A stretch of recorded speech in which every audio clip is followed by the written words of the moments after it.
Dan, on vient de te voir, tu as préparé ton oiseau pour faire une activité de chasse et dans quelques minutes, on va lâcher l'oiseau. À quoi on peut s'attendre du type de chasse avec un faucon comme ça? OK. Il y a deux types de chasse rénale qu'on peut s'attendre avec un faucon, c'est-à-dire qu'on peut entraîner l'oiseau pour qu'il prenne une position au-dessus du fauconnier, ce qu'on appelle le vol d'amont, OK, ou le vol en amont. L'autre type de chasse, c'est la chasse à l'affût, c'est-à-dire que l'oiseau va partir du point du fauconnier pour s'en aller directement sur le gibier là, qui vient d'être levé. OK? Dans le cas présent, on va essayer de faire de pratiquer l'oiseau en fait à continuer ses bonnes performances là, au niveau du vol en amont. Là. OK? Ça fait seulement qu'à peu près 4 fois là, que l'oiseau a commencé à bien développer ce comportement-là, puis on veut renchérir ça en l'entraînant sur du gibier d'élevage comme ça. OK? OK. C'est pas mal la seule technique là, vraiment efficace, c'est d'entraîner l'oiseau sur du gibier d'élevage.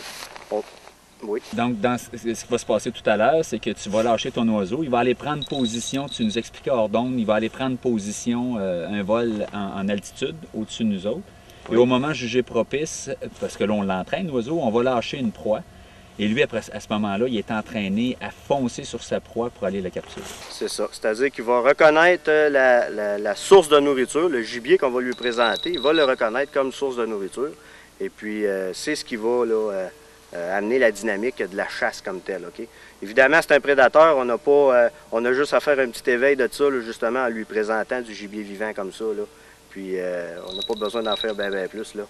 C'est quoi faire? C'est justement un bon contrôle au niveau du poids de l'oiseau pour qu'il soit suffisamment en appétit et puis développer sa dextérité au vol, une bonne condition physique. Puis l'oiseau, normalement, va parvenir à ses fins là, après quelques mois d'entraînement. Bon, écoute, on te laisse t'installer puis on regarde ce que ça va donner. Merci beaucoup.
Est-ce que ces oiseaux-là, ça a besoin de caresses? Est-ce que ça apprécie d'être avec toi présentement? Est-ce que ça... Parce que je te vois le taponner, tu y mets son chapeau. Est-ce que ça apprécie ça ou si en général, on est mieux de les laisser tranquilles? Il n'y a aucun lien affectif rénal qui se développe. Okay? La seule chose, la raison pour laquelle je vais entrer ma main comme ça, je vais toucher ces différentes parties de son corps, okay? C'est pour l'habituer à ça, pour replacer une pièce d'équipement, par exemple. Okay? Ou tout simplement enlever une saleté, ou si j'ai vous comprenez ce que je veux dire? Oui. Il doit être habitué au mouvement de ma main, puis au fait de se faire toucher. Mais il ne prend pas ça pour une caresse, puis il ne va pas rechercher ça, mais alors là, pas du tout. Là. Okay. C'est pas comme un chien, par exemple, qui voudrait se faire cajoler. Là. Donc, il sera jamais... tu disais, il n'y a aucun lien affectif. Donc, lui, tu le fais juste pour qu'il s'habitue à ta présence, pour pas qu'il soit toujours sur les nerfs, comme on dit. Sinon, pour lui, c'est pas du tout une récompense de se faire cajoler, de se faire gratter le dos. Exactement. Là, ça donne rien. Pas du tout. Le but ultime, c'est de chasser. Lui, c'est ce qu'il veut. Okay? C'est dans ses courants profonds, dans sa voie intérieure, c'est de chasser du gibier pour se nourrir. Et puis, il va travailler en association avec le fauconnier comme ça, là, okay. Pour accomplir cette tâche-là, finalement. Dan, quand on regarde les images qu'on a tournées ce matin, on est obligé de constater que pour faire ce que tu fais, il y a deux grandes passions. Dans un premier temps, tu es obligé d'entraîner et d'éduquer et de vivre avec un chien de chasse qui est une bête magnifique, ton braque, qui est tout jeune lui aussi. Et on entraînait tout à l'heure un jeune oiseau comme celui-là, par exemple, tu me disais qu'il y a quelques mois seulement. Donc, il faut être un véritable passionné. Il n'y a pas de danger que la fauconnerie, demain matin au Québec, devienne un fléau. C'est impossible. Je dirais qu'au minimum, Rénal, ce que ça prend, c'est un très grand intérêt pour les oiseaux de proie, puis même pour la chasse, pour commencer à entreprendre une aventure comme ça. Un pas en haut de ça, c'est vraiment la passion, OK? De vraiment entraîner un chien à pointer le gibier, OK? Puis d'incorporer, OK, un oiseau de proie avec ça. C'est vraiment un travail de longue haleine et puis c'est sûr que c'est pas quelque chose qui arrive du jour au lendemain. Je peux pas m'improviser fauconnier la semaine prochaine, moi, là. Il y a énormément de travail, il y a énormément d'implication, puis finalement, il faut être passionné pour développer ça là, à son plein potentiel. Donc, effectivement, ça ne deviendra pas un fléau. Ce n'est même pas un fléau nulle part dans le monde, dans toutes les autres juridictions. Donc, il n'y a vraiment pas de quoi y avoir peur. Et puis, les gens qui vont persister dans ce domaine-là, normalement, ce sont des gens qui ont vraiment l'amour des animaux et qui vont le pratiquer de façon avec éthique, je dirais. Okay? Donc, la personne qui ne serait pas sérieuse, okay, ou qui ferait les choses en tournant les coins ronds, normalement ne va pas persévérer dans ce domaine-là et va abandonner. Puis c'est mieux aussi pour le sport de la fauconnerie, la représentation. Hein. Évidemment, si jamais il y a quelqu'un à l'émission qui se dit « j'aimerais ça en connaître davantage, j'aurais le goût peut-être de voir une démonstration avec des oiseaux », il n'y a pas beaucoup d'endroits au Québec où on peut contacter. Et ici, dans la région de Québec, il y a un centre là, qu'on pourrait peut-être référer aux gens qui seraient intéressés à avoir de l'information là-dessus. Justement, on est le seul centre de fauconnerie là, dans la province de Québec, okay, qui offre des formations et puis le loisir justement de manipuler les oiseaux, et puis même de la reproduction en captivité qu'on fait pour fournir d'autres fauconniers qui voudraient acquérir un oiseau là, pour eux autres. Donc, évidemment, les gens peuvent consulter notre site Internet, là, et puis ça va nous faire plaisir de répondre à leurs questions. Bien, écoute, j'invite les téléspectateurs, s'ils ont besoin d'informations, à communiquer avec toi. On aura au cours de l'émission les différentes adresses et le numéro de téléphone pour te rejoindre. Merci beaucoup. Merci, Donald.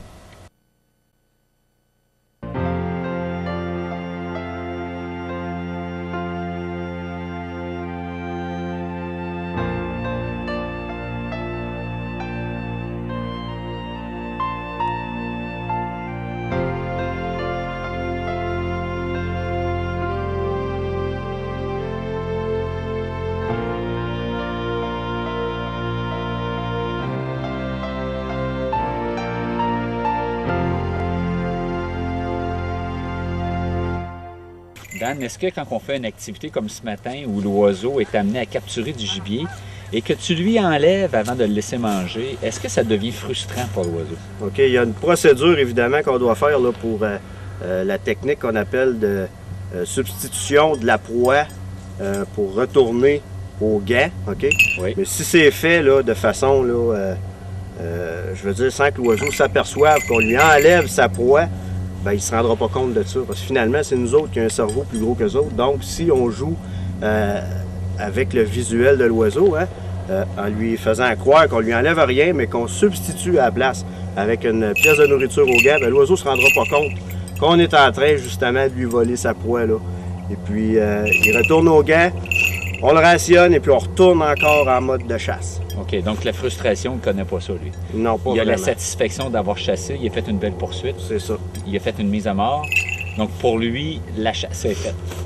Lui, ce qui est important là, avec nos oiseaux de proie, c'est d'assurer le succès au niveau de l'oiseau comme tel. C'est-à-dire que si j'entraîne un oiseau de proie et puis qu'à chaque fois, il va rater sa proie, il va rater son leurre ou qu'il n'aura pas sa nourriture, bien là, oui, il peut nous tenir responsables justement de son insuccès, puis ça peut développer des comportements d'agression envers le fauconnier ou encore envers le chien, de faillir à la tâche justement là, de lui procurer sa pitance, hein, vous comprenez? Mais lorsqu'on entraîne un oiseau comme ça sur du gibier, bien, on ne peut pas utiliser ces oiseaux-là comme tels, comme on va faire dans les spectacles d'oiseaux, par exemple. Parce que c'est des oiseaux qu'on va développer beaucoup leur instinct de prédateur.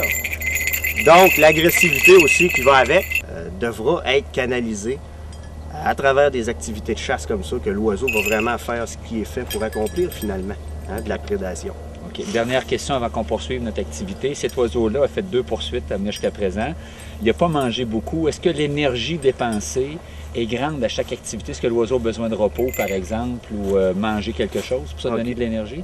OK. C'est sûr qu'à chaque activité physique, ça va demander beaucoup d'énergie au niveau du système de l'oiseau et puis il va commencer à cataboliser, si vous voulez, là, à perdre plus d'énergie à chaque fois. Donc, c'est pour ça qu'on va donner, oui, un petit répit entre chaque capture, OK, pour l'amener à réaliser qu'il doit être encore en mode de chasse. Pour ça, on lui donne un petit répit, là. Mais de toute façon, lorsque la chasse est terminée, on va lui redonner sa ration de nourriture quotidienne afin qu'il retrouve toute la force dont il a besoin là, pour sa subsistance. OK.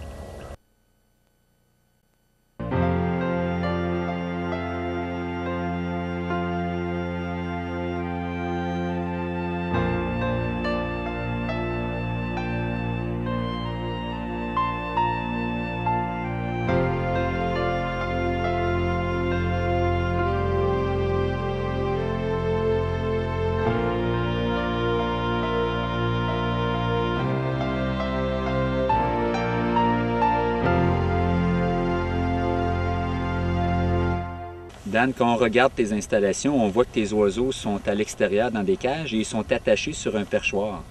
Il y a une question qui m'est venue à l'esprit. Est-ce qu'il ne peut pas rentrer dans ces abris-là des prédateurs qui pourraient éventuellement blesser l'oiseau? OK, Rénal, les cages qu'on a de construits à l'extérieur, ce sont des parcs, en fait, pour jardiner les oiseaux, qu'on dit en termes de fauconnier. OK. OK, ces parcs-là, c'est tout simplement des endroits où les oiseaux sont attachés sur des perchoirs, OK, avec du grillage tout le tour, OK, finalement, pour les protéger des prédateurs comme les grands ducs, les renards, les ratons laveurs, les coyotes, bref, les chiens, là, tout prédateur qui pourrait justement attaquer un oiseau comme ça. Évidemment, à la fin de l'entraînement, il ne passe pas l'hiver là-dedans.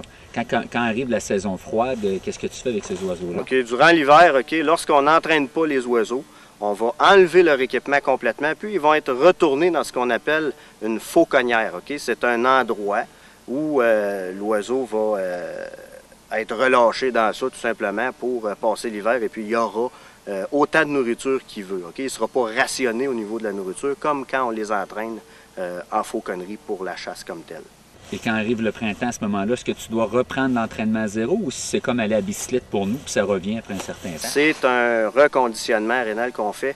C'est-à-dire que l'oiseau n'oublie pas ce qu'il sait déjà. On va tout simplement le reconditionner en reprenant toutes les techniques d'entraînement, mais en accéléré, par exemple. Et puis, dernière question, peut-être éventuellement,